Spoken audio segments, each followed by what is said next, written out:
Kami sudah mengikuti dengan seksama persidangan dari pagi sampai break sekarang dan akan dilanjutkan 1 jam lagi. Dari semua ahli, saksi yang dihadirkan pada persidangan ini sudah kami simak baik-baik. Dan kami juga sudah mengajukan pertanyaan-pertanyaan yang cukup tajam kepada ahli maupun saksi. Jadi pada prinsipnya kami tidak merasa ada sesuatu yang luar biasa dari keterangan saksi dan keterangan ahli di persidangan ini. Dan satu demi satu pertanyaan-pertanyaan kami juga sulit untuk dijawab oleh para saksi dan ahli yang hadir dalam persidangan sekali ini. Jadi intinya menurut hemat kami sebenarnya saksi yang dihadirkan itu tidak menerangkan apa-apa.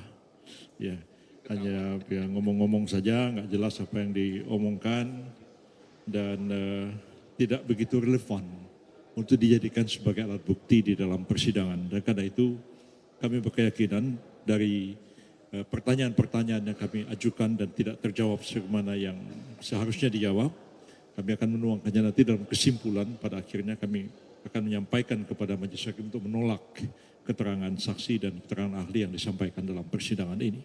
Selanjutnya silakan Pak Oto menambahkan. Teman-teman semuanya, seperti yang Pak Yusril katakan tadi itu, memang kalau kita lihat tadi kita dengar bersama ya, ahli-ahli yang diajukan itu tidak pernah menjelaskan tentang kasusnya. Yang dicerahkan juga narasi-narasi juga dan ketidakpuasan terhadap persidangan ini. Jadi sama sekali jauh panggang dari api, ya, jauh panggang dari api. Saksi fakta yang diajukan itu lebih parah lagi. Salah satu contoh umpamanya tadi ada saksi dari luar negeri bercerita tentang bagaimana sirekap dan sebagainya, tapi ketika kita tanya ada aslinya atau tidak, nggak ada, dia nggak bisa dapatkan. Jadi dari mana data tahu? Ya dia lihat hanya dari screenshot. Nah bagaimana kita bersidang di pengadilan yang mulia ini, membicarakan suatu bukti, asal usulnya kita tidak tahu, aslinya tidak ada. Nah kira-kira begitulah kualitas daripada saksi yang disampaikan. Jadi memang kita tidak merasa susah payah melihat dengan adanya saksi-saksi yang diajukan dan ahli tadi itu, kita yakin sekali bahwa permohonan ini mungkin tidak akan dikabulkan kalau dibesarkan saksi-saksi dan keterangan ahli ini. Gitu yang kita sampaikan. Ini Pak Hotman. Belum Pak Hotman, sedikit tambahkan. Sebagai satu contoh tadi saksi ahli, bukan saksi, ahli hukum yang dihadirkan di sini panjang lebar menerangkan tentang terkaitan dengan kewenangan-kewenangan pemilu. Saya tanya persoalan simpel aja. Ya. Ahli bisa membedakan nggak antara sengketa proses dan sengketa hasil? Dia bilang bisa. Ya.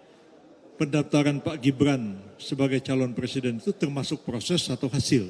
Itu proses, bukan hasil. Kalau hasil kewenangan MK. Jadi selesai jawabannya. Kalau saya beda, di awal persidangan ini kuasa hukum 01 mengatakan Hotman akan menangis. Tadi malah saya ketawa-ketawa, lucu semuanya. Lucu mereka. Karena sepertinya mereka sangat kacau balau dalam membuat saksinya. Yang pertama, mereka selalu mendalilkan peraturan KPU mengenai umur 40 tahun belum dirubah pada saat pendaftaran Gibran. Mereka lupa nggak ada putusan Mahkamah Konstitusi nomor 90 yang mengatakan boleh asal pernah kepala daerah. Dan di pasal 47 Undang-Undang Mahkamah Konstitusi disebutkan putusan Mahkamah Konstitusi berlaku sejak diucapkan. Jadi nggak perlu menunggu dirubah peraturan KPU. Yang kedua, yang paling lucu bikin saya ketawa adalah tadi ada ahlinya mengatakan bahwa Jokowi melanggar undang-undang korupsi, bansos, melanggar undang-undang APBN. Pertanyaannya, bagaimana mungkin Mahkamah Konstitusi mengabulkan permohonan mereka dengan mengatakan Jokowi melanggar undang-undang tidak pidana korupsi dan melanggar undang-undang APBN, sedangkan Jokowi dan menterinya bukan pihak dalam perkara ini. Dan Mahkamah Konstitusi tidak punya kapasitas untuk menentukan apakah ada korupsi atau tidak. Makanya saya bilang tadi, saya ketawa. Jadi begini, tadi juga misalnya ahli menerangkan bahwa satu pejabat penyelenggara negara atau birokrasi itu tidak bisa mengambil satu kebijakan berdasarkan vonis pengadilan. Nah, dia bilang putusan Mahkamah Konstitusi itu vonis dalam bahasa Belanda katanya. Pak Kaligis itu lebih tua dari saya, bahasa Belandanya jauh lebih bagus dari saya. Iya, Pak Kaligis bisa terangkan nanti vonis itu artinya apa dalam bahasa Belanda ya. Dan putusan Mahkamah Konstitusi itu bukan vonis karena tidak mengadili orang. Dia menguji undang-undang terhadap undang-undang dasar dan dia membatalkan bunyi undang-undang ya pemilu dan mengatakan bahwa calon wakil presiden itu boleh ya di bawah 40 tahun sepanjang dia pernah atau sedang menjabat jabatan-jabatan yang dipilih melalui pemilu termasuk pemilu kada, termasuk pemilihan kepala daerah. Itu sama sekali bukan vonis ya. Putusan Mahkamah Konstitusi dalam hal pengujian undang-undang itu mempunyai kekuatan yang setara dengan undang-undang dan karena itu dia bisa dilaksanakan. Itu bukan vonis pengadilan. Kalau vonis pengadilan dieksekusi oleh eksekutor, beda sama sekali pengertiannya. Jadi saya juga agak heran ya, ahli dihadirkan ke sini tapi kurang memahami persoalan begitu simpel ya. Ketika zaman dulu kita belajar hukum bicara vonis itu belum ada ini Mahkamah Konstitusi ini. Jadi itulah pengertian vonis dalam bahasa Belanda, tapi dalam konteks sekarang sudah jauh berbeda pengertiannya. Barangkali Pak ini tambahkan Pak Kaligis, tolong jelasin istilah vonis ini Pak. Habis ini Pak Kaligis cerita. Dari tadi banyak saya di kontak wartawan selalu pertanyaannya mengenai soal bansos. Dan ini selalu menarik kali ya. Jadi soal bansos tadi itu sudah dijelas ke persidangan. Ada ahli menceritakan tentang teori pork barrel.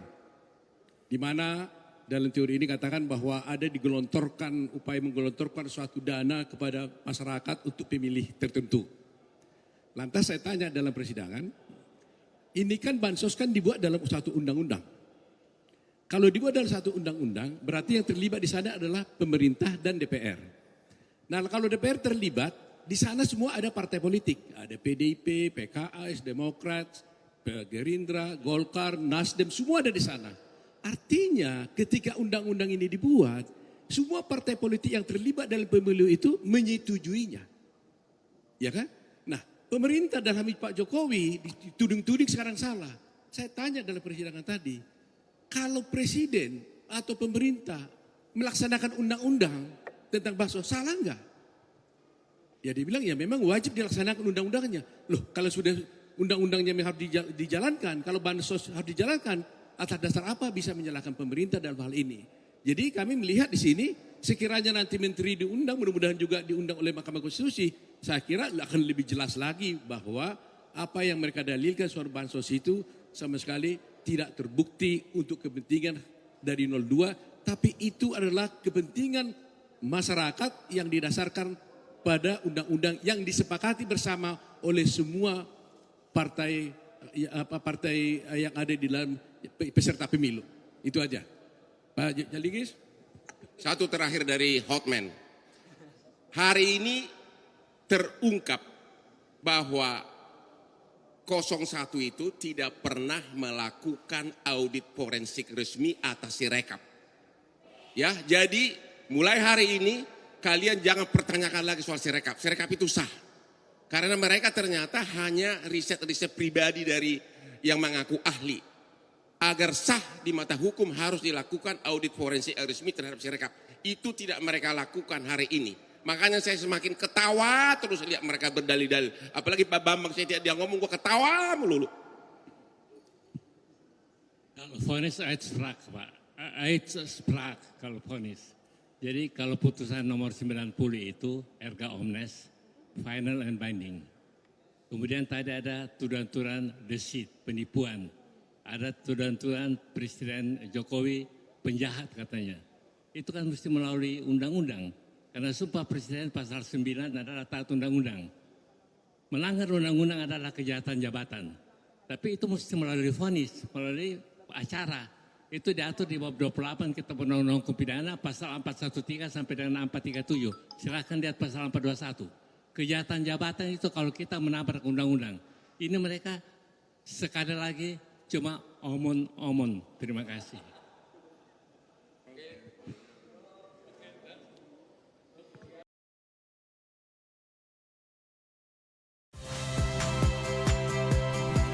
Saya Yasir Neneama. Saksikan program-program Kompas TV melalui siaran digital, pay TV dan media streaming lainnya.